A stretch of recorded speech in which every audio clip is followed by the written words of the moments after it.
দর্শক, বাংলাদেশ আওয়ামী লীগের পরবর্তী নেতৃত্ব কি ওবায়দুল কাদেরের হাতে যাচ্ছে? বাংলাদেশ আওয়ামী লীগের পরবর্তী সভাপতি কি ওবায়দুল কাদের হতে যাচ্ছেন? সেরকম লক্ষণ কি দেখা যাচ্ছে? এবং আওয়ামী লীগ কি সঠিক পথে সঠিক সিদ্ধান্তের দিকে এগোচ্ছে? এই প্রশ্নগুলো নতুন করে তৈরি হয়েছে যখন আওয়ামী লীগের অবস্থা তথৈবচ। আওয়ামী লীগ যখন একেবারে নির্বাসিত অবস্থায়, আওয়ামী লীগের কর্মকাণ্ড নিষিদ্ধ করা হয়েছে, যখন তারা ফিরে আসার জন্য একটা নিউজ ভিডিওতে আপনাদের সবাইকে স্বাগতম। দর্শক, বাংলাদেশের রাজনৈতিক প্রেক্ষাপট এবং পরিস্থিতি বিবেচনা করে আপনাদের সামনে কিছু গুরুত্বপূর্ণ ভিডিও নিয়ে হাজির হয়েছি, যার কিছুটা অংশ বিশেষ আপনি ইতিমধ্যেই দেখে ফেলেছেন। আপনি ইতিমধ্যেই দেখে বুঝতে পেরেছেন আজকের বিষয়টি কতটা গুরুত্বপূর্ণ হতে যাচ্ছে।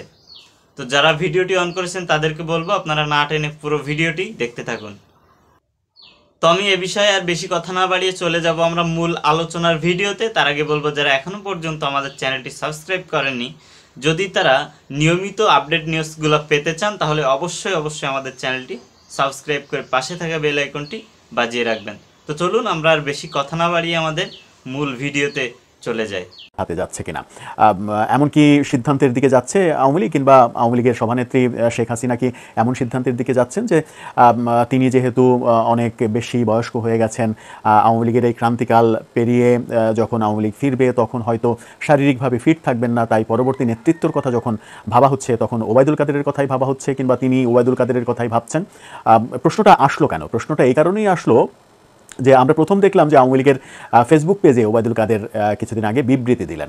হঠাৎ করে 10 মাস পরে এসে প্রফেসর ইউনূসের পদত্যাগ নিয়ে যখন গুঞ্জন চলছিল, সেই সুযোগটা কাজে লাগিয়ে তিনি আওয়ামী লীগের সাধারণ সম্পাদক হিসেবে বিবৃতি দিলেন, বেরিয়ে আসলেন। অনেকে সমালোচনা করে বলেন যে গর্ত থেকে হঠাৎ করে বেরিয়ে এলেন এবং বেরিয়ে এসে সুযোগ বুঝে একটা উকি দিলেন। কিন্তু সেই সময় কি আওয়ামী লীগের নেতাকর্মীরা তাকে সহজভাবে গ্রহণ করেছিল? আমরা যদি সেই ফেসবুক বিবৃতি পোস্টের কমেন্টে যাই, কিংবা নানা রকমের আলোচনা সামাজিক যোগাযোগ মাধ্যমে এবং ফিজিক্যালি বিভিন্ন জায়গায় আলোচনা যখন আমরা পর্যালোচনা করি, তখন কিন্তু এটা স্পষ্ট হয়ে যায় যে ওবায়দুল কাদেরের এই আগমনটা কেউ আসলে পজিটিভভাবে নেয়নি। বেশিরভাগ, কেউ বলতে কেউ তো নিয়েছেনই, বেশিরভাগই পজিটিভভাবে নেননি এবং তাকে তার নেতৃত্ব মানা না মানা নিয়েও প্রশ্ন উঠেছিল। কিন্তু তারপরে আমরা দেখলাম ভারতের একাধিক গণমাধ্যমে তিনি সাক্ষাৎকার দিলেন এবং সেই সাক্ষাৎকারে 5 আগস্ট যে আওয়ামী লীগ সরকার পতন হয়েছিল, সেই পতনের দিন কিভাবে তিনি বেঁচে ছিলেন, কিভাবে কোথায় থেকে 5 ঘন্টা পালিয়েছিলেন বাথরুমের মধ্যে, এবং আন্দোলনকারী তরুণরাই তাকে সেই বাথরুমে পেয়েছিল, তাকে নাকি সেখান থেকে উদ্ধার করে সেফ জায়গায় নিয়ে গিয়েছিল। আন্দোলনকারীরা, আওয়ামী লীগের বিরুদ্ধে যারা আন্দোলন করছিল তারাই নাকি তাকে বাঁচিয়েছিল। এরকম একটা গল্প সামনে আনার চেষ্টা করেছেন এবং এই গল্প নিয়ে ব্যাপক তোলপাড় শুরু হয়। এই গল্পের আদতে ভিত্তি আছে কিনা, নাকি মানুষের ইমোশন ক্রিয়েট করতে চেয়েছেন তিনি, সেই প্রশ্নটা সামনে আসে। এবার আমরা দেখলাম যে ভারতীয় গণমাধ্যমের পরে এবার বিবিসি বাংলায় বিশাল বড় সাক্ষাৎকার দিলেন। আজকে বিবিসি বাংলা থেকে এই সাক্ষাৎকারটা প্রকাশ করা হয়েছে। তার মানে একের পর এক গণমাধ্যমে তিনি আছেন, গণমাধ্যমে থাকার চেষ্টা করছেন এবং বিবিসিকে এটাও তিনি বলেছেন যে আমি আওয়ামী লীগের এখনো সাধারণ সম্পাদক। এই কথা বলে একটা ব্যাপার বোধহয় সামনে এনেই ফেলেছেন যে আওয়ামী লীগ কি তাকেই পরবর্তী শীর্ষ নেতৃত্বে ভাবছে কিনা। প্রশ্নটা কেন আসছে? প্রশ্নটা এই কারণেই আসছে যে যখন তার ফেসবুক বিবৃতি এবং ভারতীয় গণমাধ্যমে সাক্ষাৎকার নিয়ে নেগেটিভ আলোচনাই সব থেকে বেশি, তখন তাকে গণমাধ্যমে এত বেশি দেখা যাচ্ছে কেন? এবং বিবিসির মতো বিশ্বখ্যাত একটা গণমাধ্যমে তিনি সাক্ষাৎকার দিয়ে যে ফিরিস্তি তুলে ধরার চেষ্টা করলেন এবং সেখানে বলার চেষ্টা করলেন যে আওয়ামী লীগের গোয়েন্দা ব্যর্থতা ছিল, খুবই ইম্পর্টেন্ট একটা কথা যেটা এতদিন আওয়ামী লীগের কোনো নেতাকর্মীর মুখে শোনা যায়নি। অবশেষে আওয়ামী লীগের নীতি নির্ধারকদের একজন, মানে দ্বিতীয় জন, সেটা স্বীকার করলেন যে 5 আগস্ট সরকার পতনের পেছনে গোয়েন্দা ব্যর্থতা ছিল, অর্থাৎ গোয়েন্দারা সরকারকে সঠিকভাবে তথ্য দিতে পারেনি। এত যে বাজে অবস্থা হবে সেই পূর্বাভাসটা গোয়েন্দারা তাদেরকে দিতে পারেনি। তার মানে সেখানে একটা বড় গ্যাপ ছিল, আওয়ামী লীগ সরকারের বড় একটা ব্যর্থতা ছিল যে তারা গোয়েন্দাদের কাছ থেকে তথ্য পাচ্ছিল না। তার মানে এক ধরনের বলা যায় যে গোয়েন্দারাও তাদের সঙ্গে বিট্রে করেছে। সেটা বললেও কি খুব বেশি ভুল বলা হবে কিনা সেই প্রশ্নও তো আসে।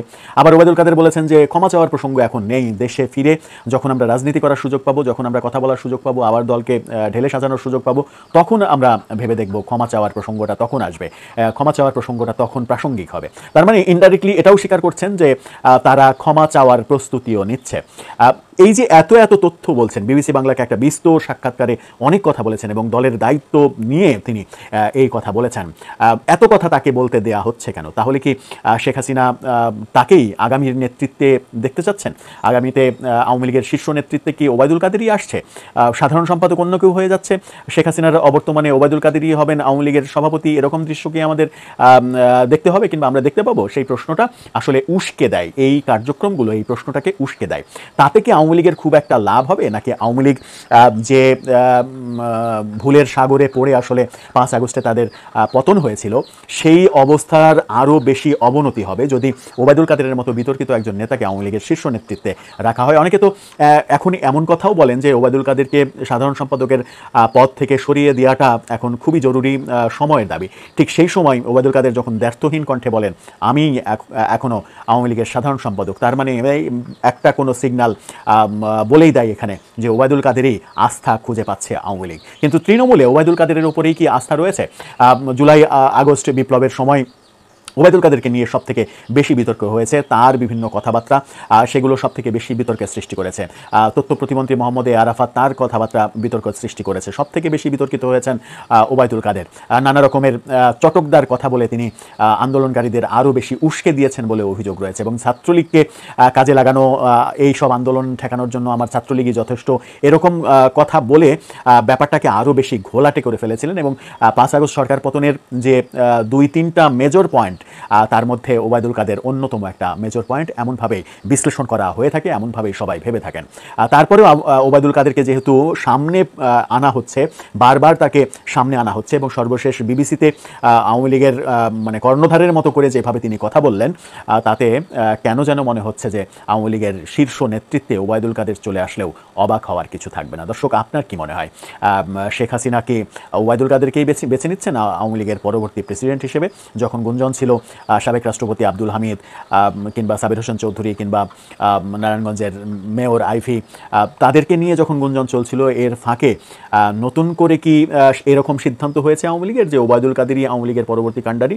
তাতে আওয়ামী লীগ কতদূর এগোবে, নাকি আওয়ামী লীগ সামনে 5 আগস্টে যে ধাক্কা খেয়েছে তার চাইতেও বড় ধাক্কা খাবে ওবায়দুল কাদেরের মতো এরকম বিতর্কিত এবং সমালোচিত কাউকে আওয়ামী লীগের শীর্ষ পথে আনলে, এমনকি সাধারণ সম্পাদক হিসেবে রাখলেও? দর্শক, আপনার মতামত জানিয়ে এই ব্যাপারে লিখতে পারেন আমাদের।